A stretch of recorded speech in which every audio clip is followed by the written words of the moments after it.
Welcome back, two-piece fam followers. I am back in the chair. It's been a little while. I'm happy to see you, and I hope you're happy to see me because these next few episodes are going to be great. So remember to like, share, comment, and subscribe.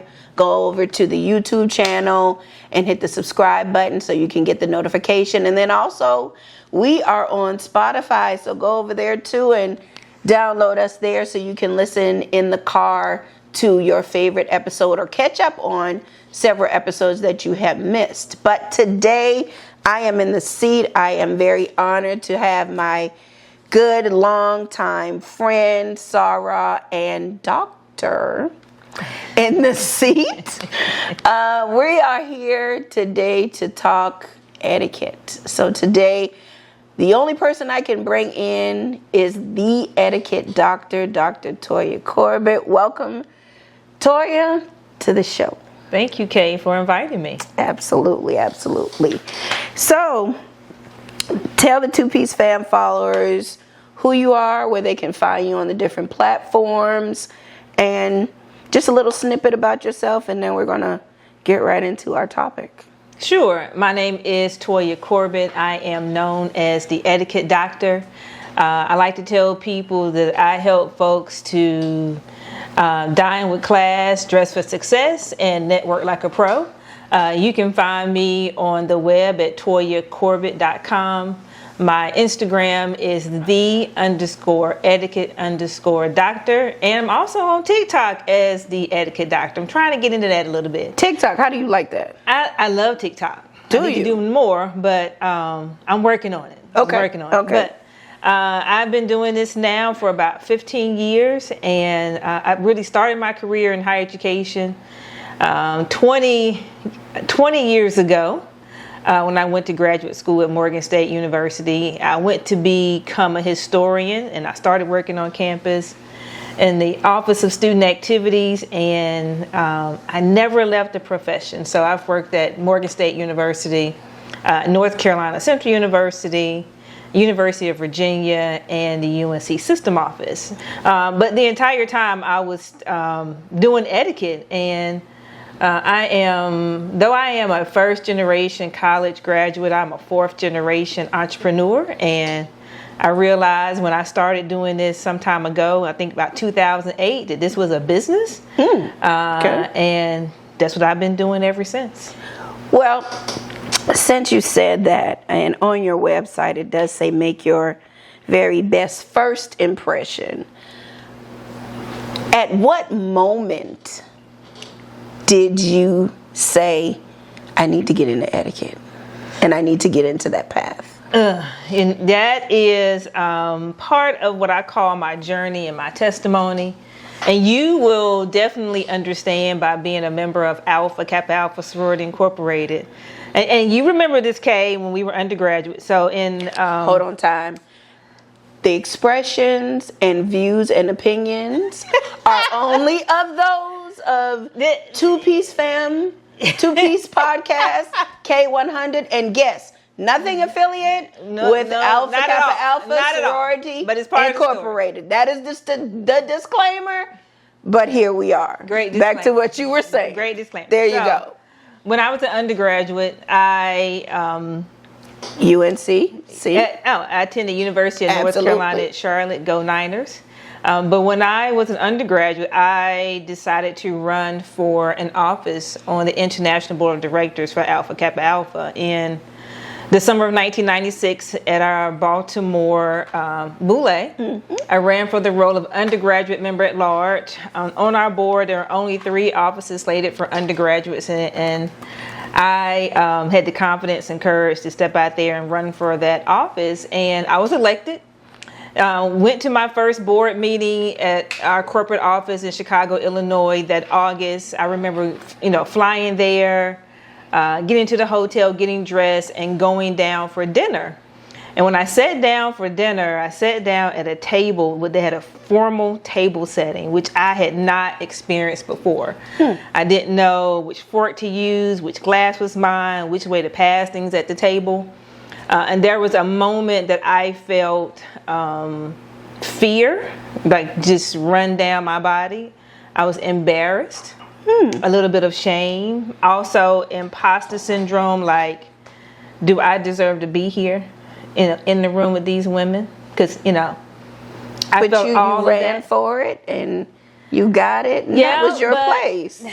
Yes, but remember, I was only 19 years old. I'm from a small town in North Carolina, and your experience and your exposure is what kind of guides you through life. Okay. And so I had not had that experience yet. I had some, but not at that level. Okay. Unfortunately, the woman sitting to my right was one of our more seasoned sorority sisters, former international president, 20th international president, Dr. Barbara K. Phillips, from North Carolina, Winston-Salem, North Carolina, was beside me. And I thought, well, I'm going to follow Dr. Phillips because I'm pretty sure she knows what she's doing.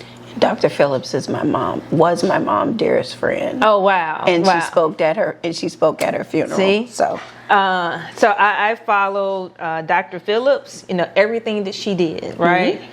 And I remember the wait staff coming around saying, with bottles of wine. Now, I'm 19. Oh, they're going to give you some wine. But, AKA, we do things very classy. So they came around with wine, and the wait staff said, white or blush. And I had no idea what that meant. White or blush meant. Now, but people they now say white or red, but that was back in the day when we were drinking a lot of white Zinfandel, right? Mm-hmm, mm-hmm. And so she said blush, so I said blush. Okay. And I remember tasting the very first time I ever tasted wine. And I was like, ooh, this is not good. It's not right. Now I'm a wine person, right? I have a glass just about every day. I actually just took my first wine certification course. That just tells you how that moment impacted me. So again, I was sitting there and I said, I have got to learn this. Okay. And so when I got back to campus that following week, we didn't have the internet then, we didn't have Google, so I went to the library and I got some etiquette books and I started teaching myself, right? Mm-hmm. Started teaching myself dining etiquette. Now fast forward to being in graduate school at Morgan State University, shout out to my HBCU. But I started working on campus in the Office of Student Activities. Okay. And one particular year, the Vice President of Student Affairs invited me over to his home for dinner after commencement. So commencement was that morning, and that evening he had dinner. He invited some faculty members, staff, and some students who had just graduated that morning from Morgan. There was one particular young man that I watched. For some reason, I watched him. The vice president had grilled out that day some chicken, vegetables, and baked potatoes on the grill. Mm-hmm. Now, the young man put some chicken on his plate, some vegetables, and that baked potato. And he sat down to eat. Mm-hmm. So, Kay, what do you cover a baked potato with when you're cooking it? When I'm cooking it? Yes. I prep it first. And what do you cover it with? Aluminum foil. Aluminum foil. The young man took the aluminum foil off the potato, and guess how he ate it? Whole, with the skin and everything. He picked it up and bit it like an apple. Really? Oh, wow. And what I learned about that young man... Did that scare you?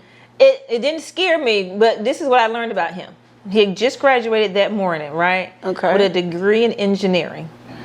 And he was flying to Chicago, Illinois the very next day for an interview with an engineering firm. Mm. And I said, if they take him to lunch or to dinner, he is probably not going to get the job. He's fried. And at that very moment, I decided every student that I touched would start learning dining etiquette. So that summer, I started with student government and Mr. and Ms. Morgan State University near Royal Court. And then when school came back in the fall, student organizations heard about me doing it, like NABJ, the National Association of Black Journalists, said, hey, Ms. Corbett, we're about to go to our conference. Can you teach us? Oh, absolutely. The National, NASB, National Association of Black Engineers, said, hey, Ms. Corbett, we're about to go to our conference. Can you teach us? And so word got out, right, and spread, even in Baltimore City. Like I remember doing a session for Big Brothers, Big Sisters with the bigs and the littles. And I started going to collegiate conferences, teaching more student leaders. And it just began to grow. And after the pandemic, so many young professionals being at home, not seeing what an office environment looks like, professionalism, how to dress for success. Right. Companies had now a need for someone to come in to teach professionalism and etiquette and kind of career readiness with their early and mid-level talent. And so last July, I was able to go full-time being the etiquette doctor because of the demand. And that what, brings me here today with you. Took you out. Awesome. Yeah. That having that moment at a young age really sound like it impacted you to where it helped me find my necessary. Purpose and my passion. Yes. Great. So let's talk about what is etiquette. That's a good question. You tell me first what you think etiquette is. Question. Well, for me, etiquette is partially a lifestyle. A lifestyle. That's a new one. However, in my mind, I think it is common sense. But we had a small conversation and you said that's not right. It's not common sense. But for me, etiquette is how you interact in every scenario, situation, or activity that you go into, whether it's home, work, any type of activity, event, banquet, gala, wedding, even email etiquette of communication etiquette, which is very important, that I learned very long time ago. So etiquette for me is just the way that you present yourself and how you take that first step into anything through the door. So that's what etiquette is to me. But what is etiquette to you, or what is etiquette for you? Great answer. Good answer. Probably one of the most thorough answers I have received. Etiquette is a way of being and doing. There's a book called The Correct Thing to Do and Say, right?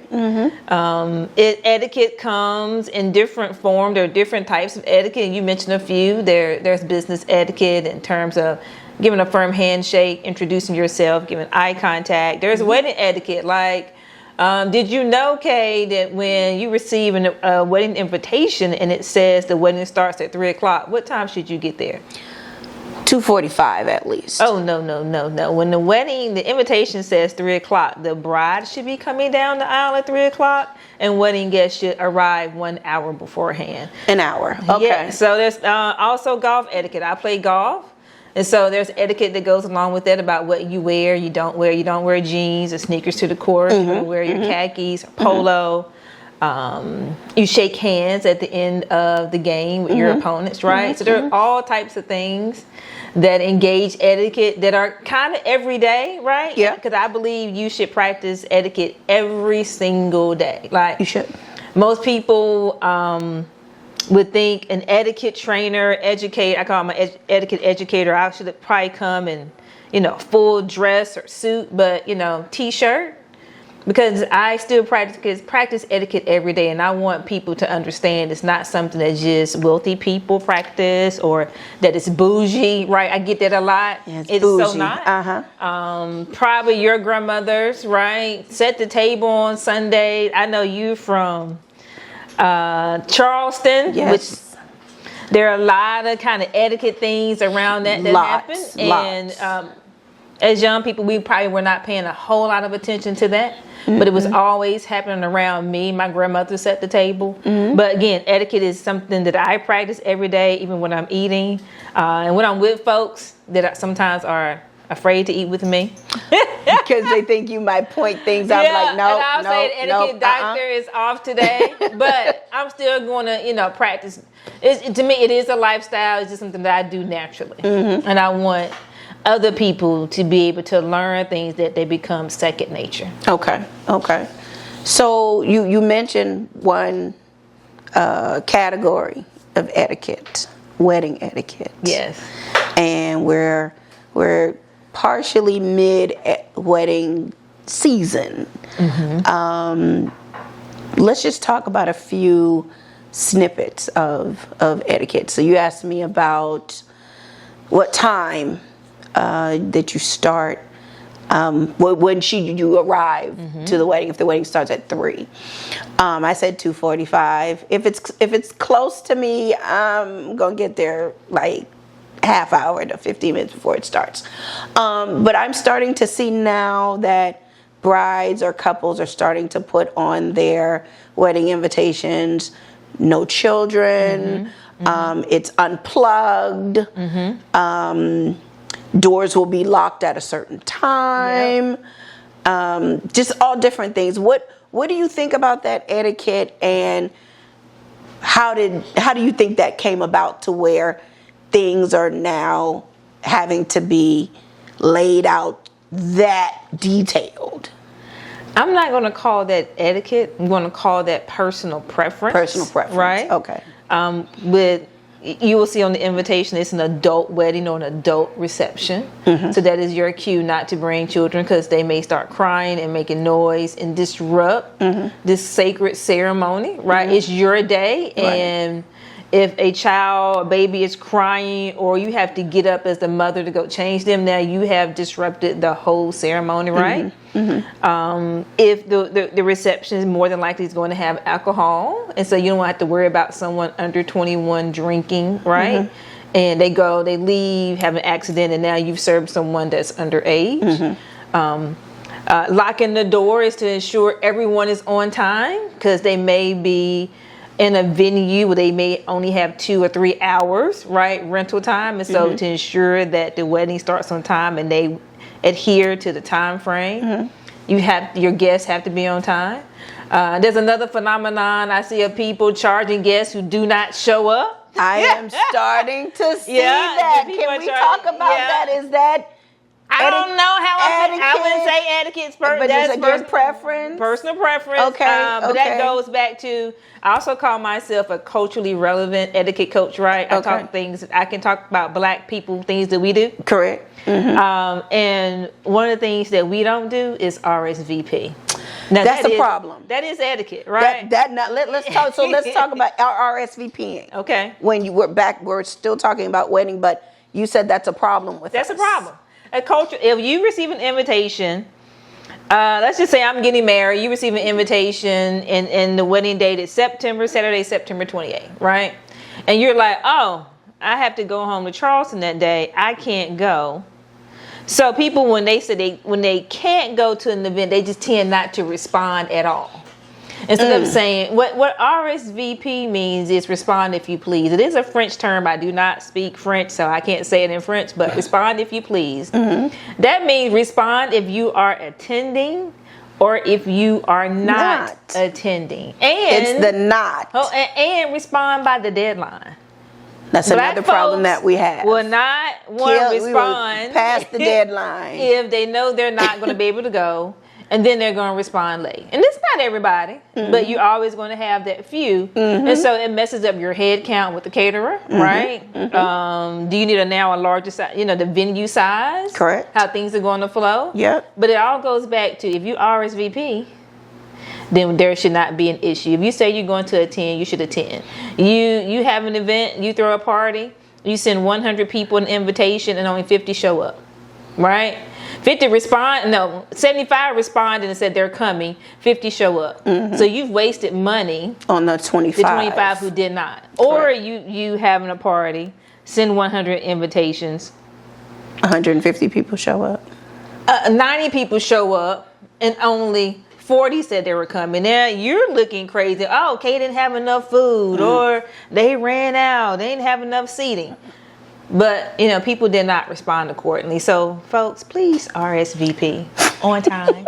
All right? Right. Another etiquette, which I think is amazing that you do, is you go to the schools and talk to the Miss and Ms. King and Queen of the school and the student government and their court, because representing your school is on another level.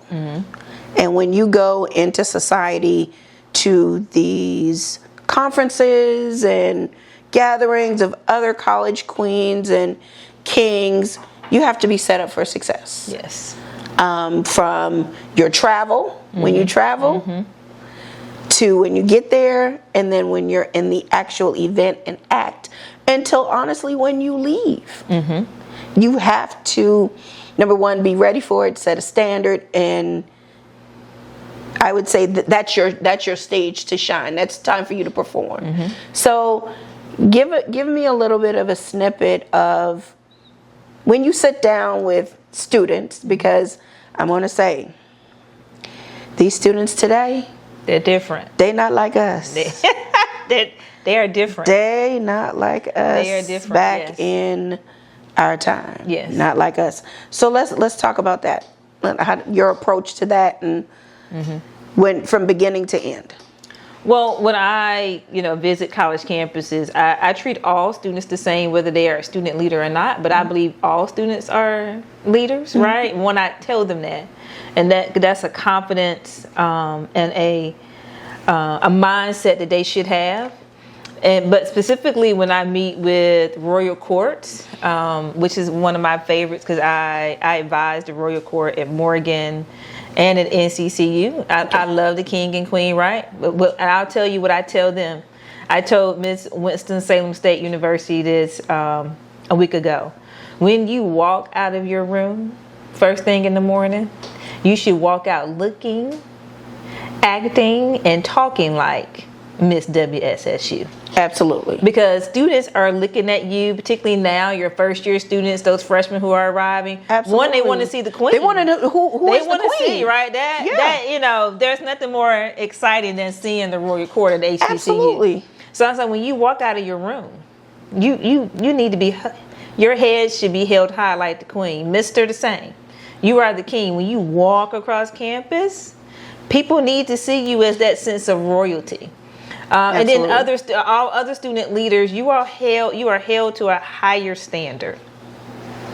Correct. So you have little room for any mistakes, right? Or to not show up and be your best self every day. Right. That comes with a heavy responsibility, right?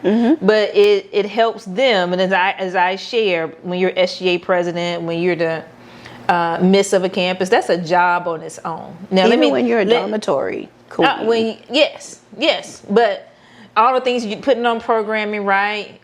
You're managing the people on your court. Those are skill sets that you now can use as transitional skills on your resume for a job. So let me show you how to really take advantage of this opportunity. So when I go, I don't just talk about dining. That's what I know. That's a myth that I'm trying to dispel in people's mind. My etiquette is more about workforce development, career readiness.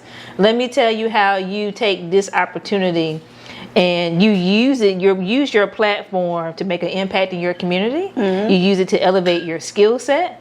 You use it as leadership development on your application for a job or graduate school or law school, because all of those are transitional skills that you're learning. One, your team building, your event planning, right? Yeah, absolutely. All of those things. So that works well for them to list that on their resume. Oh, absolutely. Or even work it into the interview conversation to let them know they served. This is what they did. I was Miss JCSU or Miss WSSU and during my reign, this is what I did. This is how many people were on my royal court. You sit in a room with donors, and so you are helping to fundraise. You're with the president. You're with the president, right? So you have to be aware how to navigate those situations. You're networking. So you're learning all of these skills, right? Use that platform for a greater good. Awesome. What else would you like us to know about etiquette?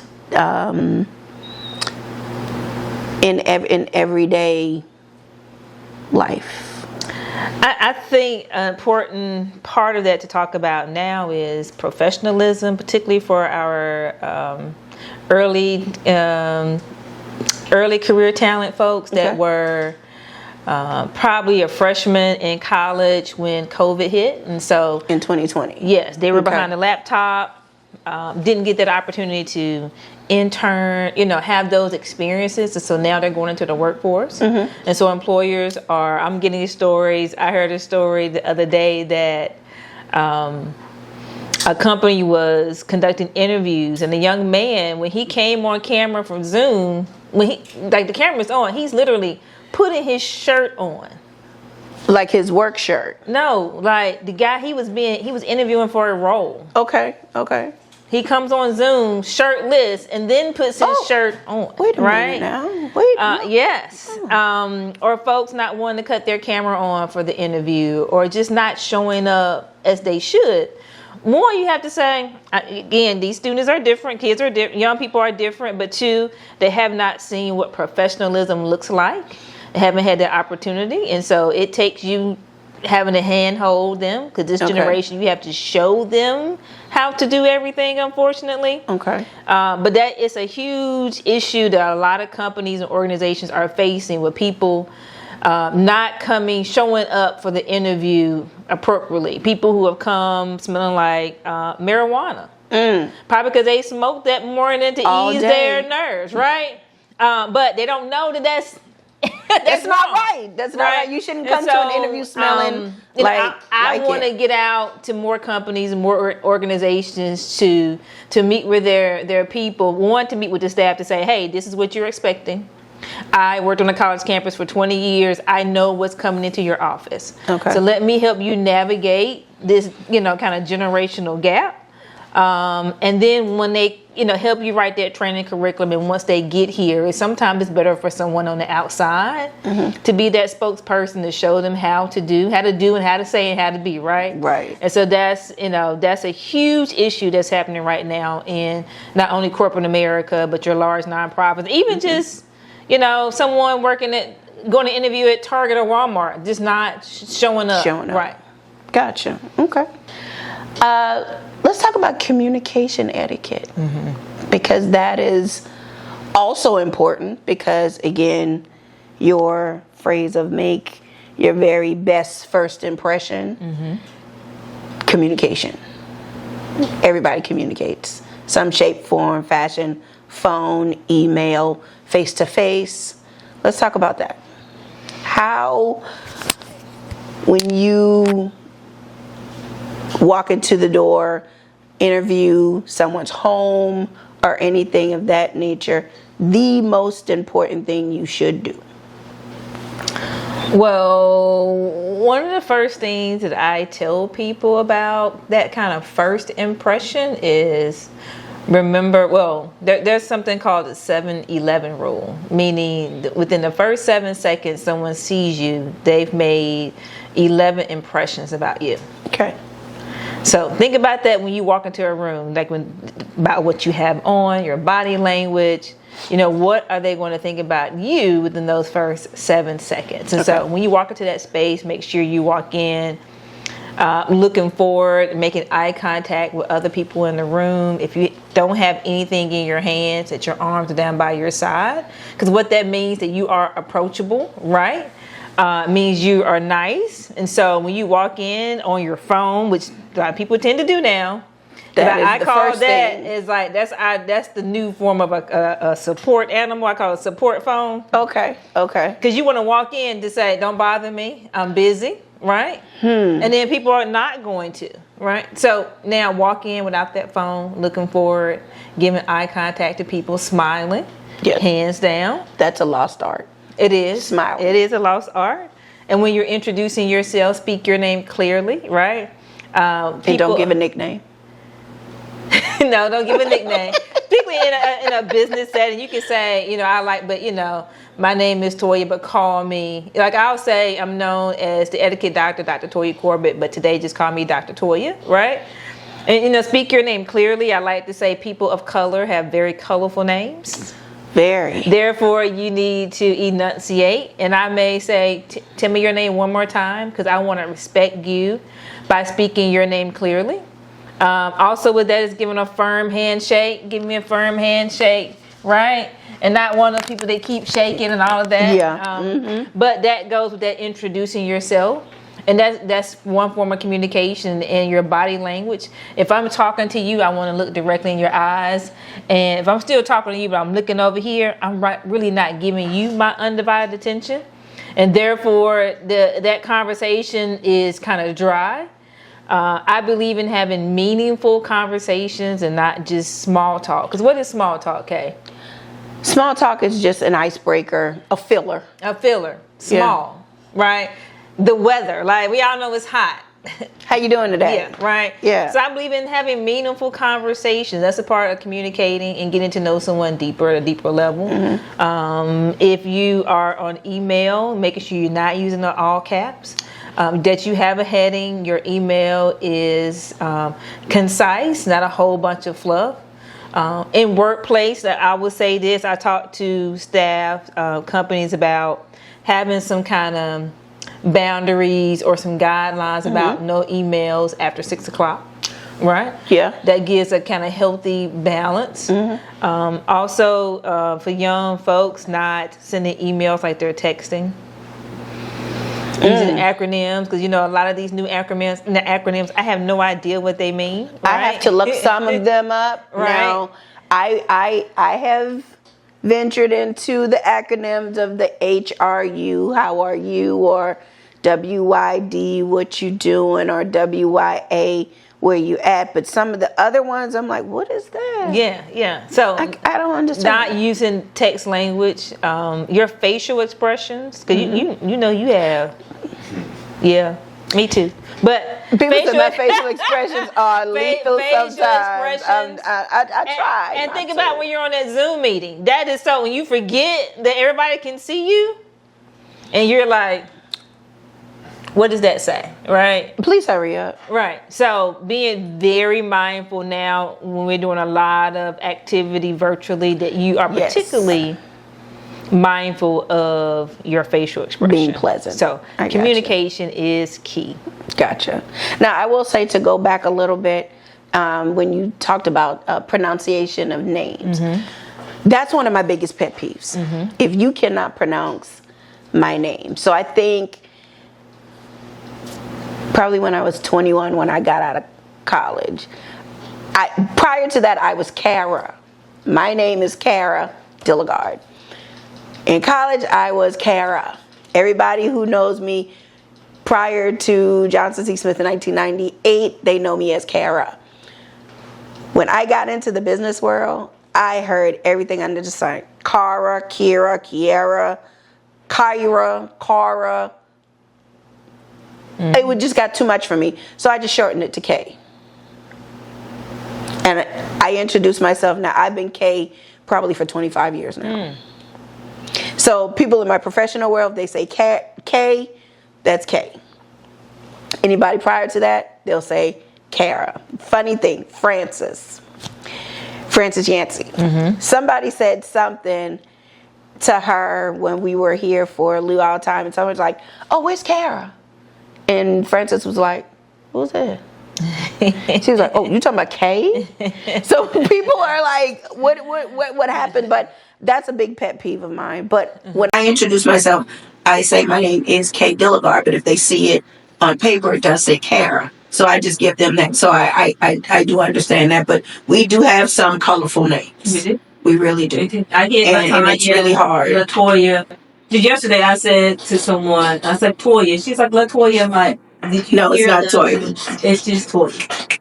Right. So more of communication when it comes to I'm a big person on thank you notes. And I just wrote probably about 10 thank you notes for vendors and people who participated in our family reunion over this past weekend. And one of my cousins asked me, why are you writing thank you notes? And I told him just to give them a special token to say, I appreciate what you did for me because you didn't have to do it, but you did make my event go very well. So let's talk about thank yous, because that is a big part of etiquette as well, of communication. It is. Let me first say thank you for writing those thank you notes. Because I am big on thank you notes as well. It is a lost art. I think for the last 2 years, I've posted on social media during graduation season about saying friendly reminder to graduates for all those gifts you received. Write a thank you note, and here is how you do it, right? And I'm big on a handwritten thank you note. And that's what I did. Right? I did a handwritten and I thank you signed note. it.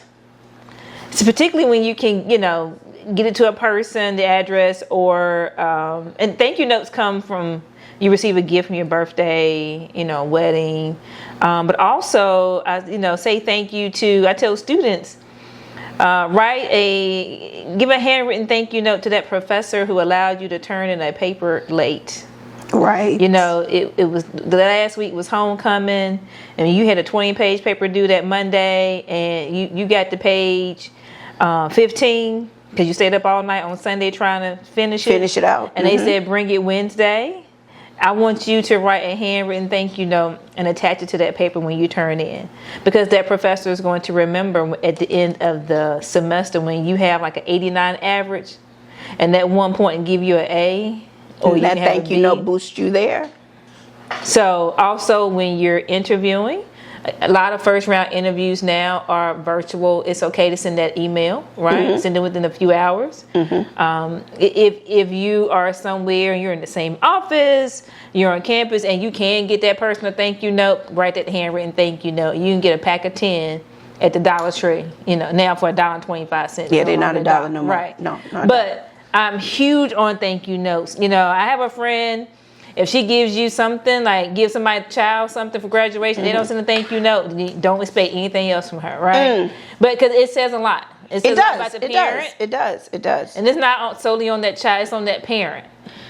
So you got to cultivate them into doing that. Yeah. Even when you do, if you have a gathering at your home, and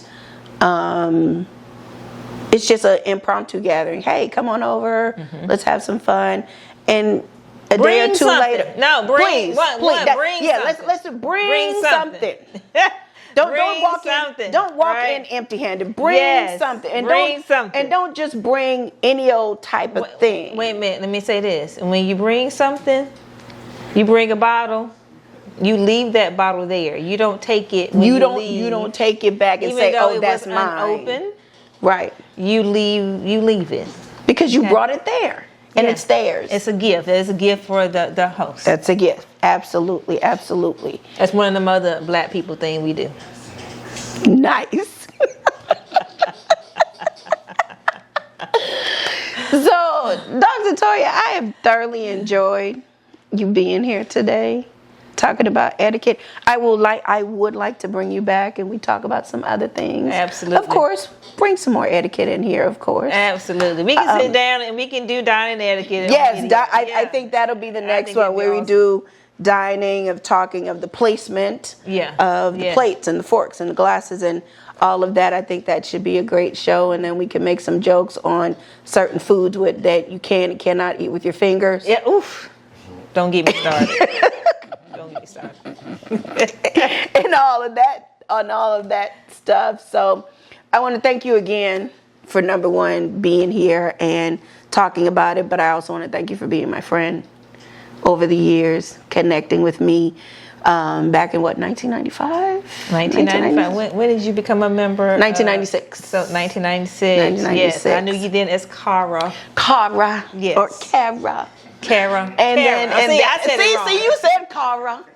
But see, I still love you for that. It's Cara. I knew you were Cara. But now you know you me were Cara as at K. Johnson C. Smith University. That is correct. Yes. That is correct. And now I am K. But thank you so much for having me. I really do appreciate it. And remember, etiquette every day. Every day. So, Two-Piece fam, I hope you enjoyed this episode. Please follow Dr. Toya. Please give your platforms again. ToyaCorbett.com, and find me on Instagram at _etiquette_doctor and the etiquette doctor, also on TikTok. But you can contact me via my website on the contact page. I'm here to do speaking, training, and etiquette classes. I'm doing them now for families and one-on-one trainings as well, but also doing the big corporate clients and universities. So reach out to me. Again, Two-Piece fam, thanks for tuning in. Again, like, share, comment, and subscribe. And as always, shades on, glasses up. Two-Piece. See ya.